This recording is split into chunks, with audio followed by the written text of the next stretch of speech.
পৃথিবীর সে সমস্ত অঞ্চলে মানুষেরা আমাদেরকে সংখ্যালঘুদের অধিকারের কথা বলে, যে সমস্ত দেশে এখনো মুসলমানরা ঝেড়ে কাশতে পারে না। 2024-এর এই পৃথিবীতে আপনি যদি পৃথিবী ঘুরেন, আপনি দেখবেন একটা রুম ভাড়া করে মুসলমানরা নামাজ পড়বে, পারমিশন নাই। আমি কোন দেশের নাম উল্লেখ করতে চাই না। তাদের ক্রিসমাস ডে উপলক্ষে আপনি দেখবেন সকল শিক্ষা প্রতিষ্ঠানের স্টুডেন্টরা বর্ণিল লাল কালারে তারা সুসজ্জিত হয়ে ওই দিন শিক্ষা প্রতিষ্ঠানে যাচ্ছে, আনন্দ করছে, উৎসব করছে, ফুর্তি করছে, সেটাতে তাদের কোনো অসুবিধা হয় না। কিন্তু আমরা মুসলমানরা যখন ওতে ওড়না পড়ি তখন তাদের জাত চলে যায়। ভাইরা আমার, নারী অধিকারের কথা বলা তো এখন ফ্যাশনের ব্যাপার, এটা বলা তো এখন সেফ জোনে থাকার ব্যাপার। আপনি যত বেশি নারী অধিকার নিয়ে কপচাবেন তত বেশি ওই যে বিদেশি এম্বাসিগুলো এসে আপনাকে সেদে সেদে প্রজেক্ট দিয়ে যাবে, পত্রিকাগুলো আপনাকে কাভারেজ দিবে। মুহাম্মদ সাল্লাল্লাহু আলাইহি সাল্লাম যখন নারী মুক্তির জন্য কাজ করেছেন তখন পৃথিবীতে বাহবা দেওয়ার কেউ ছিল না। গোটা সমাজের বিপরীতে একা দাঁড়িয়ে, ওই সমাজের বুকের উপরে দাঁড়িয়ে নারী অধিকারের ওয়াজ করেন নাই, নারী অধিকারকে প্রতিষ্ঠা করে দিয়ে গেছেন।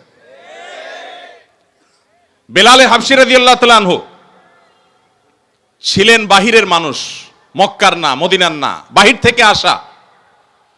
আবার গায়ের রং ছিল ব্ল্যাক, কালো। আবার ছিলেন কৃতদাস। মক্কার মানুষদের যে ইগো এখনো আছে, আরবিয়ানদের যে ইগো, আর সে আমল তো আরো বেশি ছিল।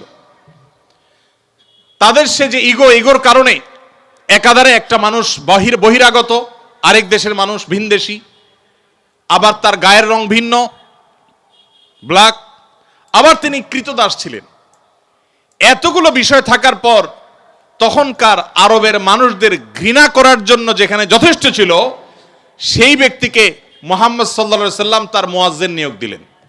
আজ পৃথিবীতে যারা আপনাকে মানবতার সবক দেয়, তাদের দেশে এখনো সাদা আর কালো মারামারি হয়, এখনো তারা বৈষম্যের মধ্যে আছে।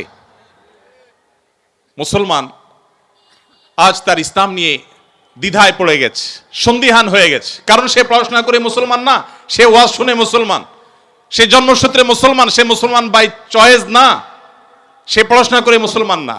আপনারা শিক্ষিত মানুষ, আপনারা জাতির বিবেক, আপনারা আগামীর বাংলাদেশ, আপনারাই আমাদেরকে নতুন বাংলাদেশ উপহার দিয়েছেন, আপনারাই আমাদেরকে স্বপ্ন দেখিয়েছেন। আমি আপনাদেরকে আজ এই সিরাত মাহফিলের মাধ্যমে উদাত্ত আহ্বান রাখতে চাই, আসুন জন্মসূত্রে মুসলমান নয়, ইসলামকে জানার চেষ্টা করি, পড়ার চেষ্টা করি।